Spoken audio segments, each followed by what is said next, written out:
Welcome back to PS2 in Review. My name is Ethan, and today we'll be looking at Sly 2 Band of Thieves. It was developed by Sucker Punch Productions and released for the PlayStation 2 in North America on September the 14th, 2004, and in PAL regions on October the 29th. It is the second installment of the Sly Cooper franchise, and was met with positive reviews on release. But is Sly 2 all it's cracked up to be, or is this robbery more of a botch job? Let's find out in this installment of PS2 in Review. Alright, let's take a look at Sly 2 Band of Thieves. First off, let me just right off the bat, the box art looks so much better. You've actually got an image on here with characters and a neat logo. You got this great shot of Sly against the moon. Just much more distinctive all around, which I think you also get with the spine, which, sitting right next to Sly 3, just looks great. Just looks so much better. As opposed to that like yellow text you've got with Sly 1. It doesn't jump as much, and I think this looks fantastic. Speaking of fantastic, I also think the box on the back looks great. This like integrated design with the building that bleeds into the middle. And it just looks like one continuous image in so many, like it flows really well. This is an example of really excellent graphic design. And then you've got these comic book style bubbles there, sort of thought rectangles. You know, I'm a big comic guy. No idea what that's called. Thought boxes, I guess. Something like that. Are you in or out? Yeah, it's a great looking box. Popping it open. Disc looks great. It's got its own unique art on there, which is cool. You don't always see that. First of all, you've got the manual, which wonderfully is still written in the style as if Bentley is talking to you, which I think is super neat.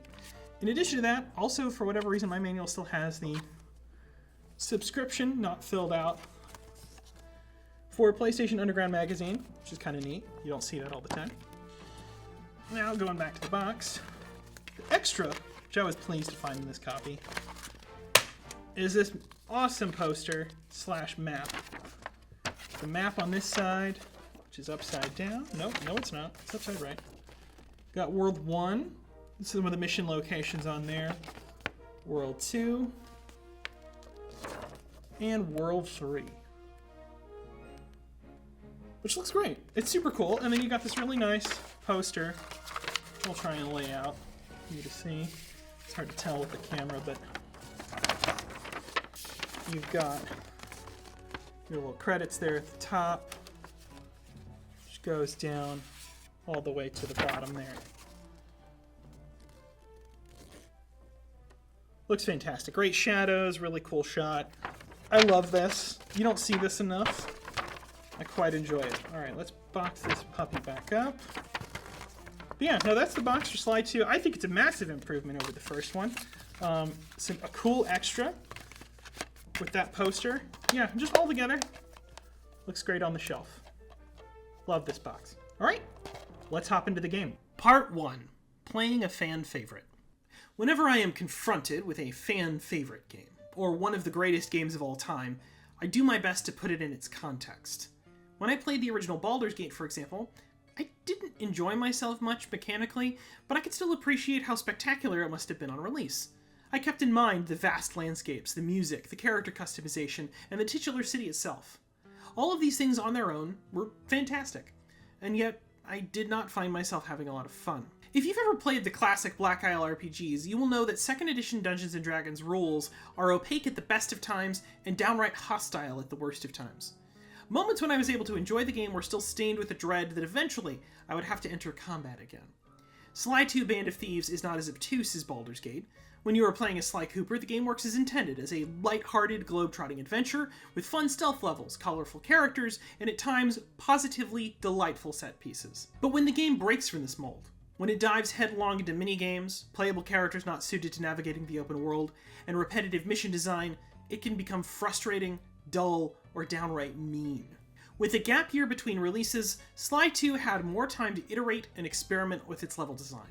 It takes the mostly linear template of the original and attempts to up the scale significantly. However, instead of balancing the feature creep with a focus on core gameplay, the game focuses on novelty to the exclusion of quality. Baldur's Gate similarly lost its way. Its vast scale did not, for me, make up for the lack of narrative depth. In context of its release and its contemporaries, Sly 2 is perhaps a fantastic game. It attempts many interesting experiments, but not all of them have stood the test of time. In some ways, that makes Sly 2 the prototypical PS2 game. A game with great vision and limited ability to execute on that vision. Part 2. Newfound Freedom. And what a vision it is. Sly 2 is a gorgeous game to look at.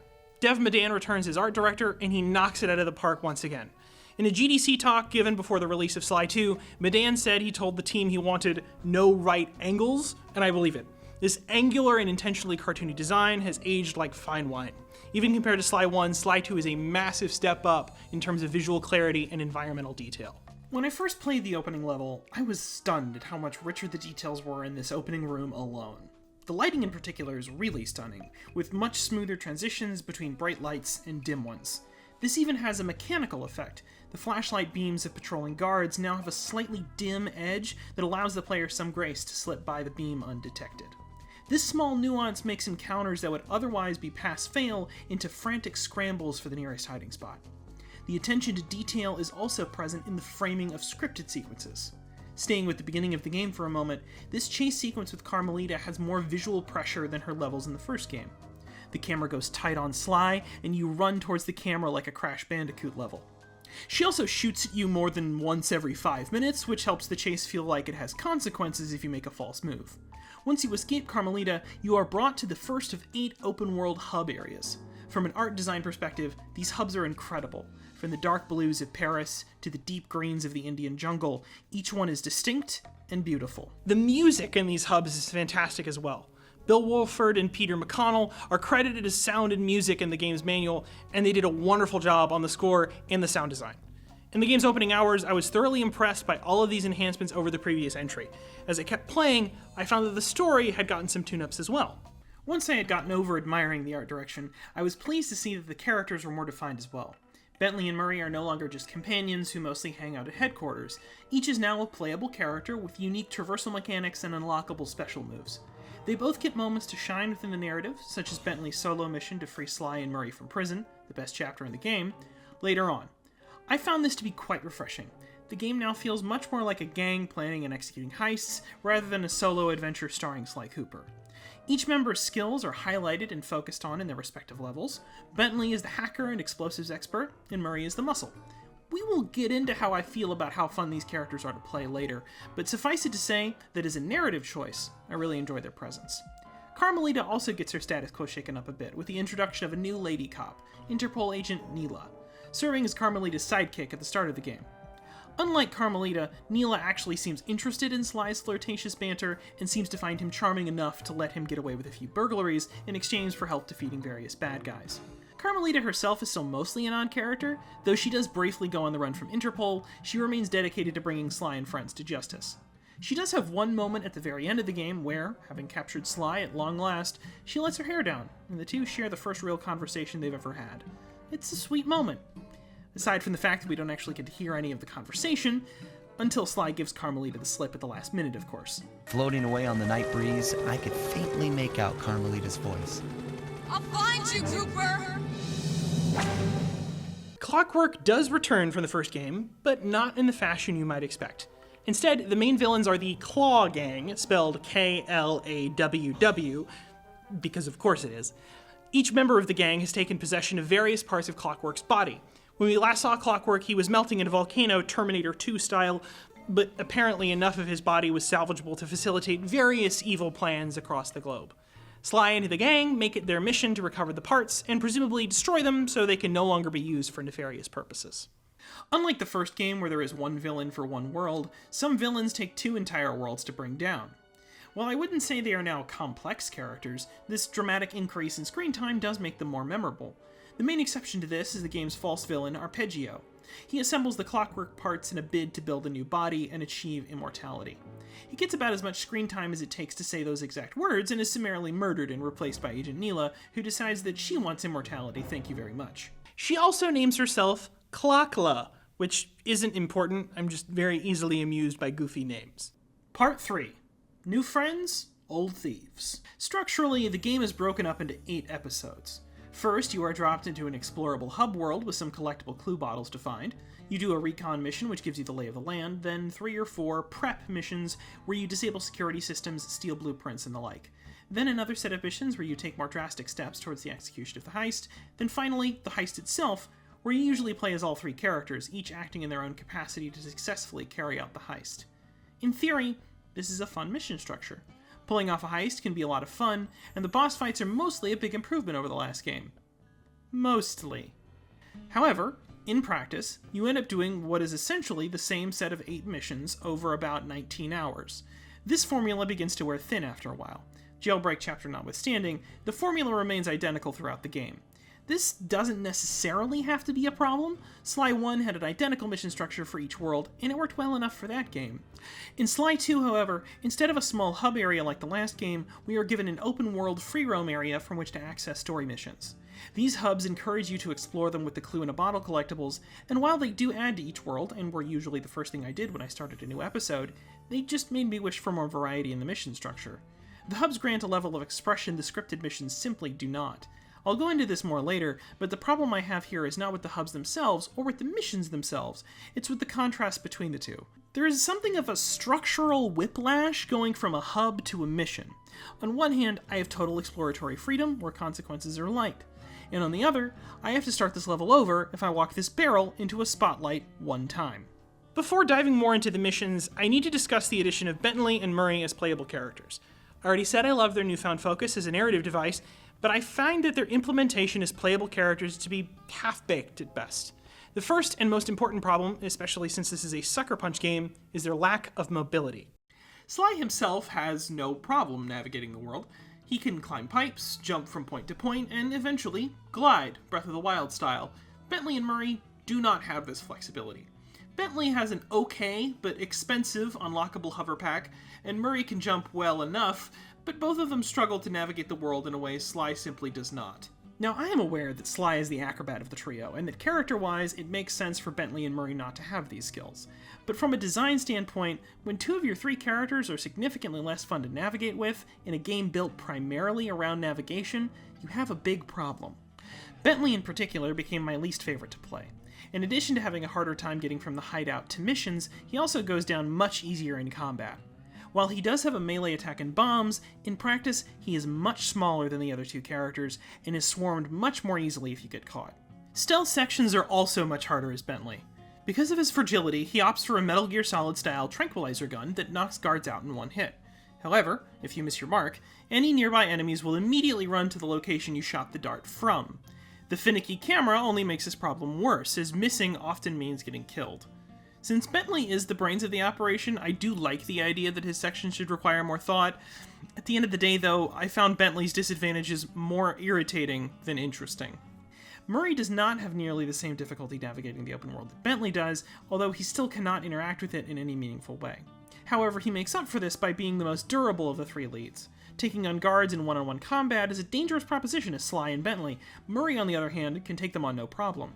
This is a great change of pace from the other 2 less physically strong characters, and makes fighting as Murray the best part of playing as him. This does not, however, mean that combat is now suddenly good. Murray is still a rough around the edges character to play, and combat is still pretty simple. Although characters are more durable, both you, the player, and enemies do take more damage to take down, it's still pretty much a simple button-mashing affair. Outside of the open world, both of these characters play just fine. Within spaces specifically designed for them, they play great. Therein lies the problem, though. The open world is designed for Sly, and not for the other 2 members of the Cooper gang. In theory, I like the idea of portraying each heist as more of a group effort. Ultimately, though, I think their inclusion required more time and attention to fully reach their potential. Part 4. Freedom and Linearity. Without further ado, let's discuss the missions themselves. As I mentioned before, every level starts out with a recon mission. You must infiltrate the villain's headquarters, take a few photos that give Bentley enough information to plan the next steps of the heist, and then get out. This is a great way to set up an episode, and I don't really have any notes on it. I'm about to talk at length about repetitive mission design, but I am not including the recon missions in that discussion for the simple reason that these missions introduce the new open world to the player. As I said previously, I found the hub areas to be gorgeous to look at and fun to explore in the form of hunting for clue collectibles. So, any mission that sets me about exploring such an interesting space is fine with me. Now, not all of these hubs are created equal. Episode 8 in particular suffers from a lack of options when it comes to reaching certain places on the map, but by and large, these areas are excellent. When you do actually arrive at the missions themselves, you might find the playing of them lacking in interest. While the basic stealth mechanics and platforming remain intact in the first game, the missions are very repetitive. If I had a nickel for every time Bentley told me that we needed 3 thingamajigs, but to get them, we first needed to pickpocket 6 keys off of various guards without alerting them, or we would have to restart to the last checkpoint, I would have enough to buy a different game. The game does try to make some of these objectives more interesting than others, such as Sly needing to steal a disguise so we can get close to Carmelita in Episode 3, or Bentley's tomb raiding in Episode 5, but these are exceptions to the rule, with most missions being rather forgettable. To be clear, I am not complaining about being asked to steal over and over again in a game where you play as a thief. I am complaining that I must steal in exactly the same way over and over again in a game where you play as a band of theoretically very creative thieves. The Thief franchise solves this problem by putting the creativity of the thief directly in the hands of the player. Should you use a water arrow to extinguish a torch and make use of the resulting darkness, or should you use a rope arrow and climb up a floor to go around the patrolling guards? Sly 2's thieves have their creativity bound up in the narrative. This is not inherently a bad thing, but it does mean that the player is subject to whatever the game designer chooses to have Sly and the gang do. So if the designer gets to make all the plans, and gets to tell Bentley to tell me how I should execute the plan, then the plan had better be a fun one. Sometimes these plans are fun. Raiding the trains in Episode 6 called ahead to Uncharted 2 in a fun way. But often they are the same style of mission with the same kind of get 3 MacGuffins and then return to base structure over and over again. My issue here is not with the structure itself. Plenty of games structure their games in a repetitive fashion. My issue is that the structure is so nakedly obvious that I could have set my clock to it. A little more polish would have gone a long way to making the game a lot more likable and a lot less dull from my perspective. Then there are the gimmick missions. Those of you who saw my Sly 1 review will recall that I wasn't a big fan of these levels. I thought they lacked polish and would have done better as optional content. Sly 2's gimmick missions appear to have gotten more attention in the grand scheme of things, but still retain a lot of the frustration present in the previous game. Bentley's RC helicopter was sometimes fun to use. When you use it to defend Murray, however, who moves about 50% too slow for me to consistently stay near him, it was an exercise in irritation. The various turret sections fell victim to an overcorrecting camera, which seemed determined to get me to aim anywhere but where I wanted. But probably the biggest missed opportunity here are Bentley's hacking minigames. From a narrative standpoint, this is Bentley's thing. He is the team hacker, and to see that reduced to a pretty bad twin-stick shooter was rather disappointing. Don't get me wrong, hacking minigames that double as twin-stick shooters can be fun, looking at you, Nier Automata. But there isn't as much skill required to beat them. As long as you orbit the enemies in roughly circular patterns and occasionally fire at the force field, you'll have finished the level in no time at all. As always, though, I am impressed with Sucker Punch's ambition. While they are not always fun, the dedication to showcasing the different skills of the Cooper Gang is respectable, if nothing else. Overall, I was disappointed with the missions in Sly 2. I thought there was a lot more texture to them in the last game, but with an increased scope came an increased opportunity for failure. Sly 2 wants to be a globe-trotting adventure with various different kinds of heists, but its recycled mission structure, reliance on repetitive objectives, and gimmick-focused special missions leaves it without the novelty that it so desperately needs. Part 5. Conclusion. Sly 2 is a fascinating game to me. It has so many things about it that I love, and so many things about it that I didn't. It excels at some aspects of gameplay, and others fall completely on their face. I found the story to be an improvement, but found the new playable characters lacking. I loved the art direction, and deeply disliked the repetitive mission design. As a whole, I think Sly 2 is greater than the sum of its parts, but I don't think it ranks as one of the best games of all time. For me, Sly 2 is an interesting series of experiments, some of which worked, and others not so much. For the curious, Sly 2 is currently available on the PlayStation 4 and 5 store for a very reasonable price, and with trophy support. But what did you think of Sly 2 Band of Thieves? Have you been a fan from day one, or are you a latecomer like me? Let me know in the comments, and stay tuned for more PS2 in review.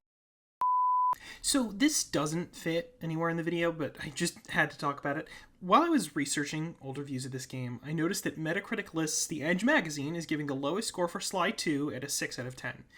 One small problem, they cite the wrong issue. They actually cite the one from December of 2005, when that issue contained the review of Sly 3. The issue that has the review of Sly 2 is the one from December of 2004, a whole year earlier, though they did somehow get the review score right. Don't ask me why.